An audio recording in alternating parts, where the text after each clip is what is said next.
తుఫాన్ ప్రభావంతో నష్టపోయిన రైతులు జీవన భృతి కోల్పోయిన మత్స్యకారులకు వైసీపీ నాయకులు అండగా నిలవాలని దాడిశెట్టి రాజా కోరారు. ఈ సందర్భంగా ఆయన మాట్లాడుతూ సీఎం చంద్రబాబుపై ఆయన ఆసక్తికర వ్యాఖ్యలు చేశారు. నమస్కారం అండి. దురదృష్టవశాత్తు ప్రకృతి విపత్తులో తుఫాన్లో నష్టపోయిన రైతాంగానికి జిల్లా వ్యాప్తంగా వైఎస్ఆర్ కాంగ్రెస్ పార్టీ శ్రేణులందరూ కూడా అండగా నిలబడాలని, ఇమ్యూనరేషన్ విషయంలో ఏమన్నా చిన్న తేడా పాడాలు వచ్చినా సరే రైతులకి అండగా నిలబడి అదంతా దగ్గరుండి రైతుల తరఫున నోట్ చేయించాలని వైఎస్ఆర్ కాంగ్రెస్ పార్టీ శ్రేణులకు జిల్లా వ్యాప్తంగా పిలుపు ఇవ్వడం జరుగుతుంది. ఈ 4 రోజులు రైతులకు అండగా ఉండాలి, అదేవిధంగా మత్స్యకారులకి. ఎందుకంటే గత 10 రోజులు బట్టి 15 రోజులు బట్టి మత్స్యకారులు ఈ తుఫాన్ నిమిత్తం జీవనభృతి కోల్పోయిన పరిస్థితి. మత్స్యకారులకు కూడా అండగా ఉండాలని చెప్పేసి నేను కోరుకోవడం జరుగుతుంది. అదేవిధంగా నిన్న మొన్నటి నుంచి చాలా విచిత్రమైన విషయాలు చూస్తున్నాము. మరి చంద్రబాబు నాయుడు గారు తుఫాన్ని చేతితో కంట్రోల్ చేసి మళ్ళీ సముద్రంలోకి పంపించేసిన విధంగా మరి మీడియాలో వారు ప్రచారం చేసుకోవడం కూడా చూస్తున్నాం, వాళ్ళు క్యాంపెయిన్ చేసుకోవడం కూడా చూస్తున్నాం.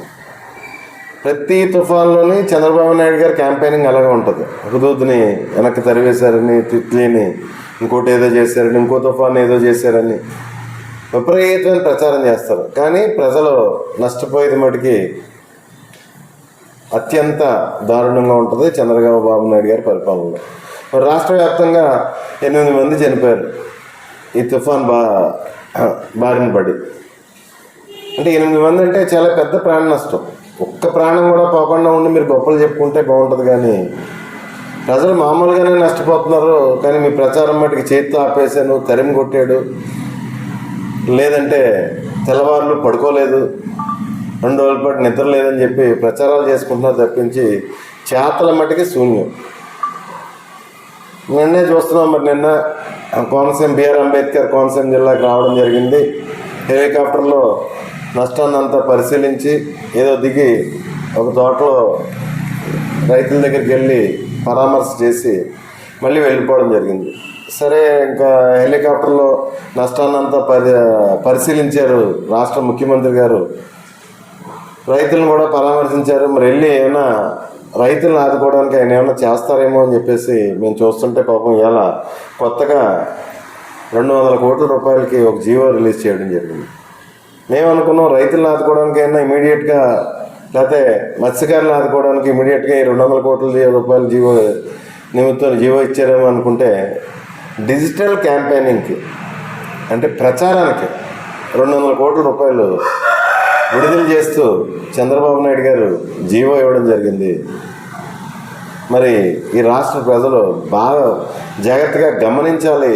చంద్రబాబు నాయుడు గారి అడ్మినిస్ట్రేషన్కి, మాజీ ముఖ్యమంత్రి జగన్మోహన్ రెడ్డి గారి అడ్మినిస్ట్రేషన్కి తేడా గమనించాలని చెప్పేసి తెలియజేసుకుంటూ మరి ఒక్కసారి చెప్తున్నాను, కష్టంలో నష్టాల్లో ఉన్న రైతాంగాన్ని బాధ్యతగా ఈ జిల్లా వైఎస్ఆర్ కాంగ్రెస్ పార్టీ శ్రేణులందరూ కూడా, అలాగే విధంగా మత్స్యకారులను కూడా ఆదుకోవాలని చెప్పేసి తెలియజేసుకుంటూ రేపు 4వ తారీఖు ఏదైతే మెడికల్ కాలేజీలు, హాస్పిటల్ సంబంధించి మనం ఏదైతే ధర్నా చేద్దాం అనుకున్నామో దాన్ని 11వ తారీఖు పోస్ట్పోన్ చేయడం జరిగింది. 11వ తారీఖు జిల్లా వ్యాప్తంగా, అదేవిధంగా రాష్ట్ర వ్యాప్తంగా వైఎస్ఆర్ కాంగ్రెస్ పార్టీ శ్రేణులందరూ కూడా ఉత్సాహంగా పాల్గొనాలి. అదేవిధంగా మన బాధ్యత కాబట్టి ఈ తుఫాన్లో వరద బారిన పడిన రైతాంగాన్ని కూడా మన వైఎస్ఆర్ కాంగ్రెస్ పార్టీ శ్రేణులు ఆదుకోవాలని తెలియజేసుకుంటూ సెలవు తీసుకుంటాం. విషయం చెప్పడం మర్చిపోయాను. ఈ కూటమి ప్రభుత్వం